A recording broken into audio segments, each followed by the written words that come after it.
2000년 전 고린도 사람이 살았던 그 시대의 시대상이나 오늘 우리나 뭐가 다를 바가 있습니까?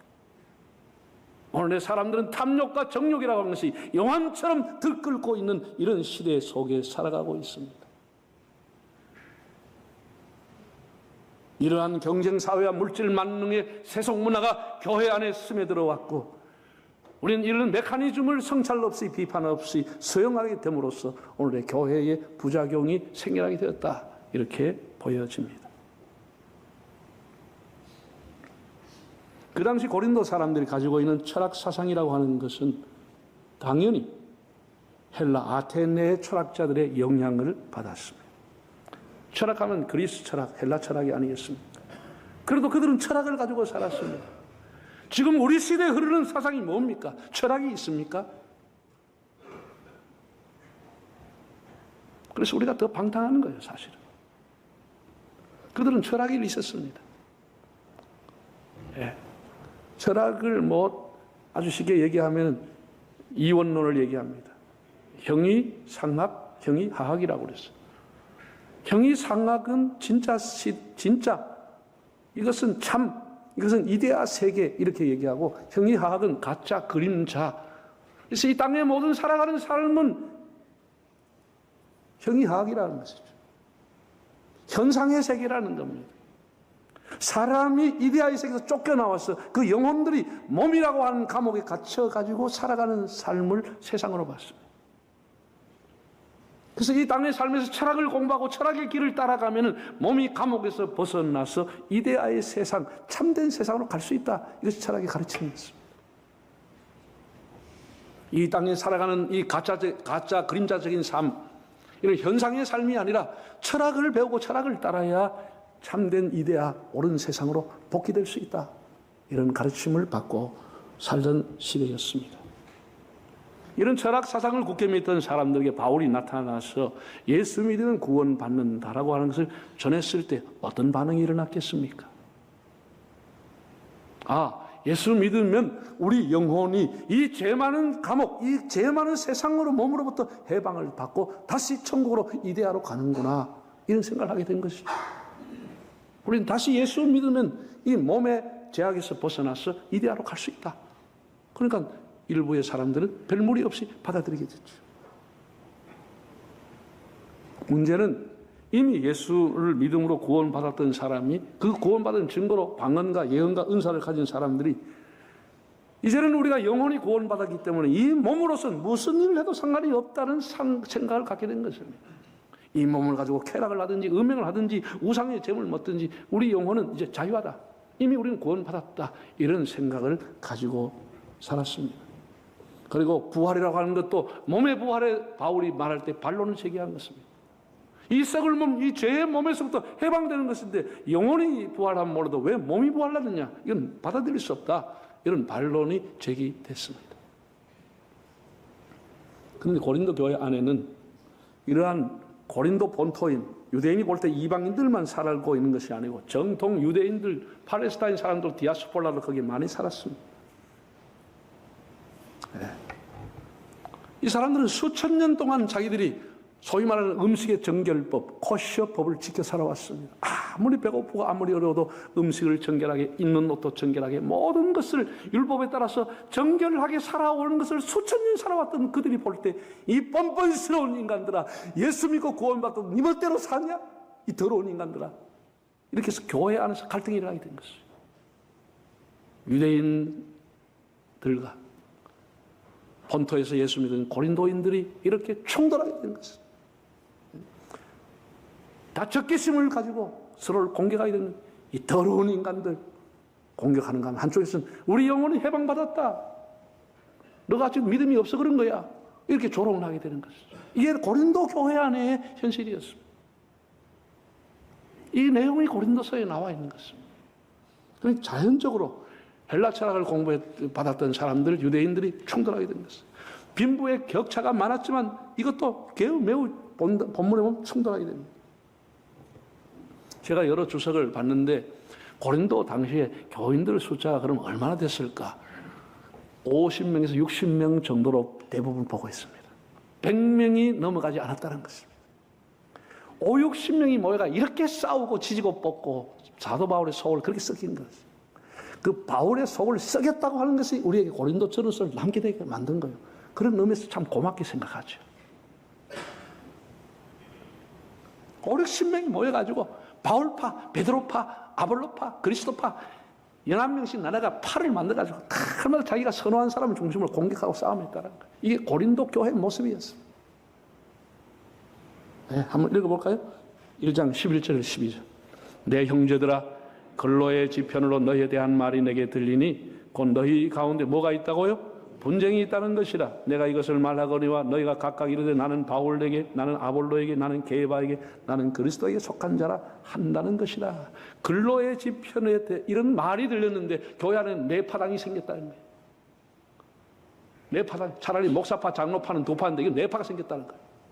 네 파가 생겨 교회가 지지 뽑고 난리가 났다는 거죠. 근로의 집 사람이 나한테 와서 이렇게 말을 해줬다. 그럼 이 바울이 그럼 한 사람 쪽에 말만 듣고 했느냐? 16장에 보면 그 정식으로 그 교회에서 보낸 사절단에게 보고서를 받게 됩니다. 한번 볼까요? 16장 17, 18절. 내가 스데바나와 부드나와 아고이가 온 것을 기뻐하노니 그들이 너희의 부족한 것을 채웠습니다. 그들이 나와 너희 마음을 시원하게 하였으니 그는 너희 이런 사람들을 알아주라. 스데바나 일행 3명이 공식 사절단이 되어서 내게 문서를 가지고 왔다. 교회 안에 이런 문제에 대한 답변을 달라, 지침을 달라, 이렇게 왔다라는 것이죠. 그래, 근로의 지편에 대한 말과 스데바나의 공식 사절단에 온 보고의 문서를 가지고 답을 한 것이 고린도 전서라고 하는 내용입니다. 그럼 여러분이 충분히 이 배경을 아시겠죠? 그런데 바울이, 우리는 고린도 전서라고 갖고 있는데 바울이 이미 쓴 편지가 있었습니다. 고린도 전서 이전에 쓴 편지가 있습니다. 한번 읽어볼까요? 5장 9절에 내가 너에게 쓴 편지에 음행하는 자들을 사귀지 말라 하였거니. 이미 바울이 고린도 전서가 오기 전에 쓴 편지가 있었어요. 내가 전에 너에게 편지 쓰기를 음행하는 사람, 탐욕하는 사람 교회에서 내쫓아버리라고 했는데 왜 아직까지 쫓지 못하고 있냐, 이런 얘기를 하고 있는 겁니다. 그러니까 고린도 전서지만 엄밀하게 따지면 고린도 전전서가 있었고 이것이 고린도 전서, 이렇게 두 번째 편지로 보는 겁니다. 교회 안에 이 구성원에 대한 갈등이 골 때리는 것이죠. 그래서 바울이 눈물과 괴로움으로 자기의 변명까지, 사도가 아니라고 하니까 자기의 변명까지 해가지고 길게 써놓은 것이 편지 고린도 전서와 후서입니다. 이 고린도 전후서를 합치면 29장인데 바울이 쓴 편지에 가장 길게 써놓은 것이 고린도 전후서입니다.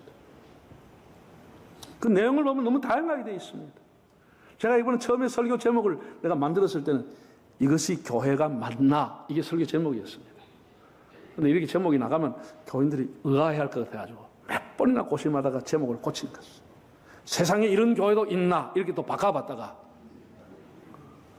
앞만 봐도 이 고린도에 있는 내용을 보면 이건 교회가 아니에요. 세상에 어떻게 이게 교회냐 말이지. 이 세상이 단체지 이 교회냐. 그런데 이 교회가 소위 말하는 초대교회 안에 한 교회인 고린도 교회가 있다고. 오늘의 교회 한번 여러분 비교해 보세요. 예나 지금이나 교회는 사람이 모인 곳이에요. 천사가 모인 곳 아니에요.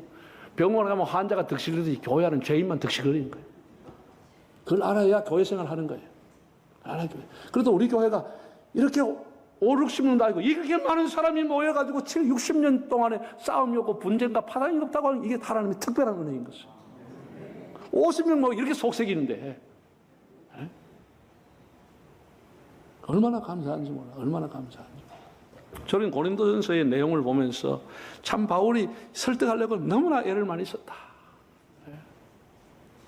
성경이 뭐 정말 구절마다 사건 하나하나마다 적합하게 제시가 되어 있으면 좋은데 다 그렇게 되어 있지 않잖아요. 사람이 판단해야 될 내용이 살아가면서 굉장히 많은데 여기 대해서 바울이 굉장히 고심하면서 아디아포라라고 하는 헬라의 개념을 가지고 설명을 했습니다. 한번 화면을 볼까요? 한번 따라합시다. 아디아포라.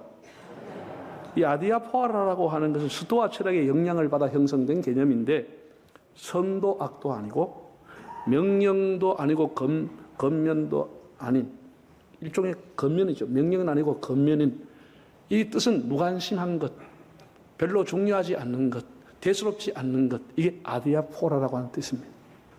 별로 중요하지 않은 것 가지고 싸운 거예요, 사람들이. 한번 8장 8절을 읽어볼까요? 음식은 우리를 하나님 앞에 내세우지 못하나니 우리가 먹지 않는다고 해서 더 못 사는 것도 아니고 먹는다고 해서 더 잘 사.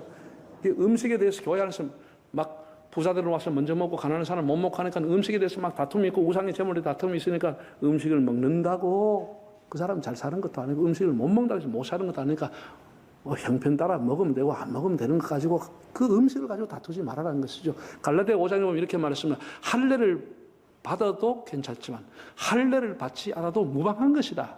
이런 것이 아디아포라에 속한 것이 해도 되고 안 되는 것인데 한 사람이 안 한 사람을 욕하거나 안 한 사람이 한 사람에 대해서 비난하고 이렇게 하지 말아라는 것이죠. 예, 여러분 이거는 17세기 루터 교회 안에서 종교개혁 이후에 루터 교회도 굉장한 다툼을 벌였습니다. 아디아포라를 가지고. 예. 그 당시에 유행했던 오페라, 영화관, 카드노이 예. 이런 것 교인들이 즐겨도 되냐? 교인들이 영화관 가고 교인들이 오페라 즐기고 댄스를 그 홀에 들어가고 이렇게 되냐? 이게 경건한 사람들은 그건 안 된다, 죄다 이렇게 공격했고 반면에 그 사람 이건 아디아포라야. 자기가 가고 싶으면 하면 되는 거야. 왜 그거 성경과 상관없는데 이 구원과 상관없는 걸 가지고 왜 그래? 이렇게 했다는 것이지. 그래서 상당히 오랜 기간 동안에 루터교 안에서도 분쟁을 한 것이 아디아포라의 문제였습니다. 네. 바울이 결혼에 대해서도 동일한 얘기를 했어요. 한번 볼까요? 7장 6절, 8절, 12절까지 한번 읽어보겠습니다. 그러나 내가 이 말을 하면 허락이요. 여기 시온성에 보면 허락이라는 말이 충고요. 하나님의 명령은 아니다. 내가 이렇게 결혼에 대해서 얘기하는 것은 금연이다. 하나님 명령은 아니고 내 사견으로 충고하는 것이다. 모든 사람이 나같이 그냥 혼자 살아버려라. 이렇게 음행한 세상에 뭐 굳이 결혼해서 살 필요가 뭐 있냐. 가부들에게 한 얘기예요. 가부들도 그렇게 잘 들으시길 바랍니다. 내 얘기가 아니요. 바울이 사견을 가지고 그냥 혼자 사는 게 좋겠다. 독신으로. 이게 자기의 사견이라고 그랬어. 충고라고 그랬어. 하나님 명령은 아니라고 그랬어. 또 12절 한번 볼까요? 12절에 그 나머지 사람들에게 내가 말 나누는 일은 뭐가 아니라 주님의 명령이 아니다라는 거야. 자, 이리 보세요. 우리가 성경에서 이런 게 굉장히 헷갈리는 거예요. 하나님의 명령인 것도 명령 아닌 것이 있어요. 이거 구별하기도 쉽지 않죠? 다 성경이라고 전부 하나님 명령은 아니에요. 고기를 먹는 것에 대해서 먹을 수도 있고 안 먹을 수도 있는 거예요. 성경은 우리가 해야 될 것과 하지 말아야 될 것을 사사건건 조목조목 제시하지 않고 있습니다. 우리 삶은 다양합니다. 그러나 기준은 성경이죠. 교훈과 책망과 바르게 함과 의로 교육하기에 유익한 것이 성경입니다. 지금 학생들이 휴대폰 목사님 사용해도 됩니까? 안 됩니까? 하면 뭐라고 답을 해요? 네 멋대로 해보래라. 휴대폰 사실 학생들이 자기한테 유익한 것보다 안 좋은 게 더 많습니다.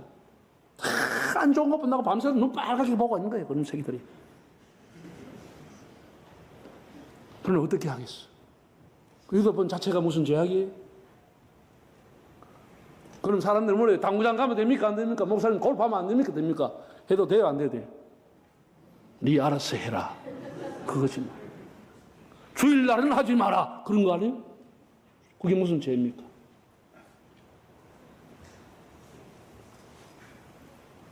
여러분, 내가 이런 것을 설교하기 굉장히 어렵습니다. 왜냐하면 교인들은 이것 듣고 남용하기 있거든. 남용하기 있거든. 그래서 한번 다시 한번 화면을 한번 보겠습니다. 화면을 보시면은 진리의 범주를 여러분 가르쳐 드렸습니다. 진리라고 하는 것도 성경에 나오는 진리가 절대적인 진리가 있습니다. 이 절대적인 진리라고 하는 것은 천년 만년에 가도 어떤 사람도 바꿀 수 없는 하나님 주신 절대적인 진리인데 그것은 예수 그리스도가 동정으로 오셨다고 하는 예수님의 인성과 예수님이 하나님의 아들로 오셨다는 신성과 예수 그리스도를 믿음으로 말미암아 구원받는다고 하는 이신득이 이신칭이라고 하는 믿음, 예수님의 십자가의 대속의 능력이라고 하는 것, 예수님의 부활, 예수님의 재림, 성삼위 하나님 이런 것들은 어떤 사람도 바꿀 수가 없습니다. 이건 절대 진리라고 하는 거예요. 만약에 이것에 어떤 흠이 가거나 잘못 가르치면 그 사람은 100% 이단이 되는 것이에요. 그건 기독교인이 아닌 것이에요. 이해가 되시죠? 강단에 설교하는 주로가 거기가 절대 진리가 여러분 설교하는 거예요. 그런데 절대 진리만 있는 것은 아니에요. 뭐가 있냐? 이 두 번째 내가 이름 짓기가 곤란해가지고 일단 선택적인 진리라고 문항을 넣긴 넣었어요. 이거는 구원과는 상관이 없는데 뭐냐? 세례를 강물 속에 들어가서 머리까지 잠겨서 침례를 받느냐? 약식으로 머리 위에 물론서 받느냐? 이것은 구원과 상관이 없는 거예요. 세례를 받는 자체가 중요한 것이지 세례를 받는 형식이 구원과 직결되는 건 아니에요. 그래서 침례교가 있고 장로가 있는 거예요. 이런 거는 절대적인 진리가 아니에요. 교회가 장로교도 있고 감리교도 있고 성결교도 있고 침례교도 있어요. 난 늘 할아버지 밑에 자식이 많다 이렇게 표현하는데 장로교라고 하는 것은 칼빈이 만든 제도예요. 교회 안에 하나님 앞에 부름받은 목사와 교인들로부터 일렉팅, 선출을 받은 장로가 모여가지고 교회 정책과 중요한 것을 의논해서 가는 것이 장로교 제도입니다. 목사 혼자 독단모하고 장로가 마음대로 모하게 민주적인 절차를 밟아서 만든 제도입니다. 이게 장로교라고 하는 것이에요. 그럼 감리교는 뭡니까? 감리교, 성공회, 캐토릭은 위에서 임명을 해버립니다. 교인들이 교회 목사를 선출할 수 있는 권한이 없어. 위에서 임명을 해버려요. 일방적으로. 감독 제도로 가는 거예요. 감독이 임명해버리는 거예요. 네. 그러면 해중교회를 선택하고 있는 침례교회의 특징은 뭐냐? 아이고, 장로들이 너무 힘이 세다. 목사가 너무 마음대로 해서도 안 된다. 온 교인들이 같이 회의를 한다. 이래서 회중정신을 하고 있는 게 침례교회입니다. 그런데 침례교회는 장로가 없어요. 없어요. 그래서 이런 제도는 우리가 선택을 하고 하면 되는 것이 이게 무슨 구원과 직결될 게 아니에요. 그렇게 이해가 되시죠? 이거는 선택적인 것이에요. 여자 장로 세우는 거 마찬가지예요. 여자 장로 안 세운다고 뭐 구원받는 건 아니에요. 세울 수도 있고 해석의 차이인데 안 세울 수도 있어요. 이거는 절대적인 진리는 아니에요. 이런 것은. 그런데 세 번째 문화적인 요소, 여기 교회가 다툼이 많아요. 이것이 아디아포라에 속하는 개념이라고 볼 수 있습니다. 아직도 교회 안에는 세계 교회를 보면은 일체 이렇게 음악, 악기를 사용하지 못하고 예배만 드립니다. 피아노까지 없습니다. 다 세속적인 악기라고 해서 다 거절하고 예배를 경건하게 드린다는 의미로 악기 다 없애는 교회도 있어요. 악기를 사용하되 드럼까지는 못하게 하는 교회도 있고 드럼도 하고 뭐 악기 예배 풍을 뭐 재즈로 하고 뭐 록으로 하는 교회까지 있어요. 그거는 그들의 기호고 나라마다 문화마다 시대마다 달라요. 문화라고 하는 것은. 미국의 문화가 우리나라에 맞을 수 없고 아프리카의 문화가 우리가 다 맞을 수 있는 게 아니에요. 이런 것은 아디아포라에 속하는 것이에요. 목사가 가운을 입고 설교하는 교회도 있고 가운 안 입고 하는 교회도 있어요. 이건 구원과 상관이 없는 거예요. 우리가 선택에 달려. 우리가 기호예요. 기호예요. 그건 우리가 정하면 되는 거예요. 어떤 교회는 싸우는데 뭐가 싸우냐 보면 목사님이 설교하기 전에 헌금을 하느냐 설교하기 후에 설교하느냐 이거 갖다 다툰다니까.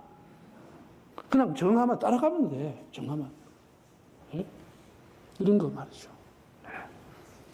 그러니까 이 구원과는 상관없음에도 불구하고 이런 것 가지고 늘 교회가 시끄럽고 분쟁이 일어나고 파당이 일어나는 것입니다. 그 바울이 안타까운 마음으로 기록했어요. 그러면 이런 아디아포라의 기준이 뭐냐라고 하는 것이죠. 그래도 기준이 뭐냐라고 하는 것을 바울이 명확하게 밝혀놓았습니다. 그래서 고린도전서가 귀한 것이에요. 이런 사람이 자기의 삶과 모든 행동에 어떤 하나님 말씀을 하지만 그 기준이 뭐냐? 스탠다드가 뭐냐? 그걸 바울이 밝혀놨어요. 자, 한번 읽어볼까요? 고린도전서 10장 23절 24절 읽어볼까요? 모든 것이 가하나 모든 것이 유익한 것은 아니요 모든 것이 가하나 모든 것이 덕을 세우는 것은 아니니 누구든지 자기 유익을 구하지 말고 남의 유익을 구하라. 31절 그런즉 너희가 먹든지 마시든지 뭘 하든지 다 하나님의 영광을 위하여 하라. 자, 이러겠습니다. 우리가 그러면 그런 것들의 생활의 기준이 뭐냐라고 하는 것은 다 할 수 있다는 것이요. 다 하나님 앞에 구원받아서 다 허락할 수 있고 다 할 수 있지만은 남에게 유익이 되느냐 남에게 덕이 되느냐 그걸 살피라는 것이요. 내 행동이 양심에 거리낌이 없느냐 따라합시다. 양심, 건덕 이 두 가지가 기준이라는 거예요. 내가 이 행동을 할 때 내 때문에 다른 사람이 혹은 실족하냐 남에게 덕이 안 되는 짓 하면 안 되죠. 내 양심에 끓는 게 성경에 나오지 하면 안 되는 것이죠. 이 두 가지를 바울이 건덕과 양심이라는 것을 기준으로 제시하면서 한 가지 더 추가하기를 먹든지 마시든지 뭘 위해서? 하나님의 영광을 위해서 하라고 해서 세 가지를 기준으로 준 것입니다. 여러분 예수님의 생애를 보십시오. 예수님 생애가 어떻게 살았습니까? 창녀와 죄인들 세리들을 가까이 하며 음식을 먹고 마신다고 다 바리새인들이 비난했습니다. 그럼 예수님 왜 그러겠죠? 예수님이 그들과 함께 먹고 마시는 것은 예수님의 쾌락을 위해서 한 것이 아니고 하나님의 영광을 위해서 한 일인 것입니다. 이걸 우리가 알아야 되는 것입니다. 그래서 우리가 교회에서 일반적으로 조금 이렇게 성경에 명확하게 나오진 않지만 이런 문제를 어떻게 할까 하면은 첫째는 양심을 비추고 개인적으로, 두 번째는 이게 덕이 되느냐, 남에게도 유익이 되느냐 이걸 살펴보라는 것이지. 지 혼자만 유익하면 안 되는 것이지. 그리고 더 중요한 것은 이것이 하나님 앞에 영광이 되느냐, 이런 것이 삶의 기준이라고 하는 것을 제시하고 있습니다. 여러분, 교회가 어떤 것이냐, 바울은 오늘 본문에서 너무나 잘 밝혀놓았습니다. 일반적으로 사람들은 여러분이 어떤 특정한 교회를 한번 지금 생각해 보세요. 여러분이 모교회든 뭐 큰 교회든 이웃교회든 여러분이 어떤 교회를 생각하면 제일 먼저 생각나는 게 뭐죠? 그 교회의 목사가 떠오릅니다. 그렇죠? 어느 교회 가면 특정 교회는 목사가 떠올라 버립니다. 아니면은 그 교회 위치 어디에 있다, 이 떠오릅니다. 세 번째는 그 교회가 어떻게 지어져 있다. 이런 등등의 것이 우리 머릿속에 이미지가 되어 있습니다. 그렇죠? 제가 다시 한번 여러분 물어보겠습니다. 자, 여러분 한 교회를 어느 교회든지 생각해 보십시오. 그 교회 하면 뭐가 생각나요?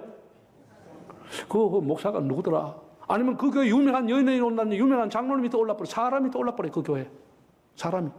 아니면 위치, 건물 이게 떠올라요. 이게 잘못됐다는 것이죠. 바울이 이걸 가르쳐주고 있는 것이, 교회가 뭐 하는 곳이냐, 교회 하면 어떤 이미지가 떠올라야 되느냐, 이걸 가르쳐주고 있는 것입니다.